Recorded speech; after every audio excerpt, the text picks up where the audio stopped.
A família real estava há 81 anos no Brasil quando os militares acabaram com a monarquia e expulsaram a realeza. Terminado o exílio, alguns descendentes voltaram e aqui cresceram e se reproduziram.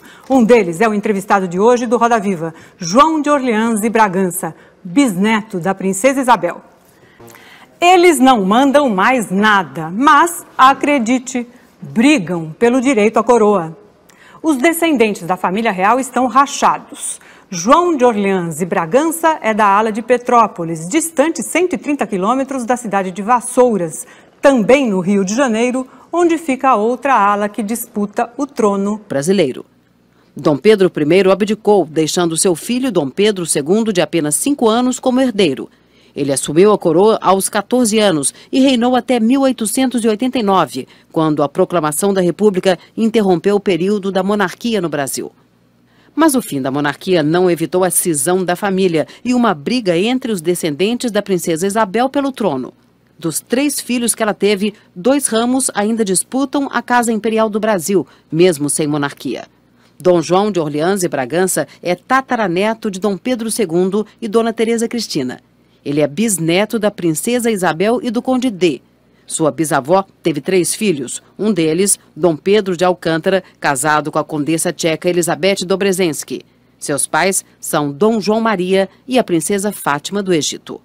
Filho de uma egípcia, fez uma viagem ao oásis de Siwa, no norte da África, quase na divisa com a Líbia, onde também esteve seu tataravô, Dom Pedro II. Paulo Caruso, como sempre, vai desenhar durante o programa. Como é que seria o Brasil hoje se Dom Pedro II não tivesse sido banido? Ele, primeiro, estaria muito orgulhoso de estar vendo o Brasil com um presidente de origem operária, sindicalista, que cresceu e democraticamente se candidatou várias vezes e venceu eleições transparentes e democráticas. Certamente, Dom Pedro II estaria muito feliz, muito orgulhoso. Era o perfil dele. Uma vez o professor Darcy Ribeiro me disse que Dom Pedro II era o maior progressista do seu tempo.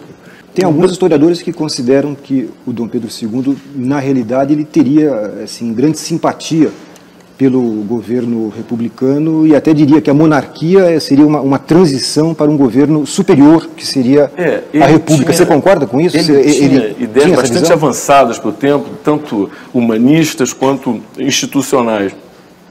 Eu concordo com isso. Ele dizia isso, inclusive, abertamente no diário. Eu queria fazer uma pergunta do ponto de vista mais pessoal.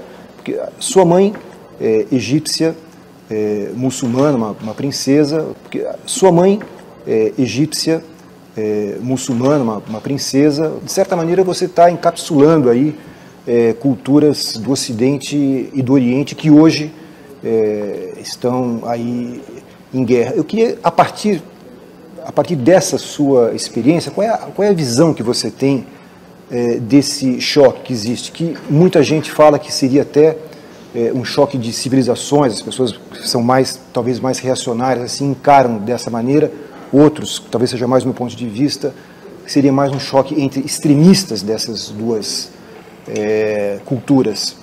Mas você, enfim, de certa maneira, é resultado dessas duas culturas. Como é que você encara essa questão? Eu sou resultado de várias culturas, mas eu diria que o meu cerne, o meu DNA é muito democrático, é muito brasileiro, mas sem dúvida essa minha mistura de minha mãe egípcia, meu pai brasileiro, o fato de nós termos passado o maior exílio da história política brasileira, não houve nenhuma liderança de esquerda que teve um exílio tão longo quanto a minha família teve, e um exílio imposto por um golpe militar, né?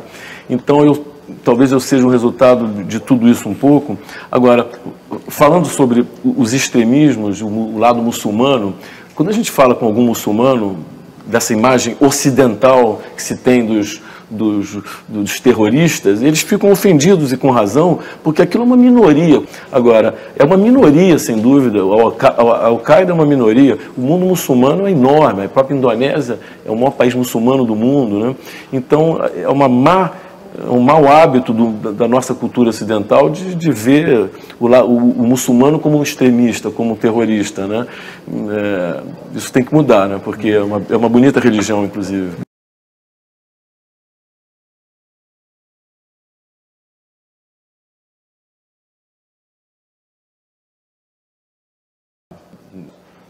Tá bom, então. Essa é a maçonaria brasileira.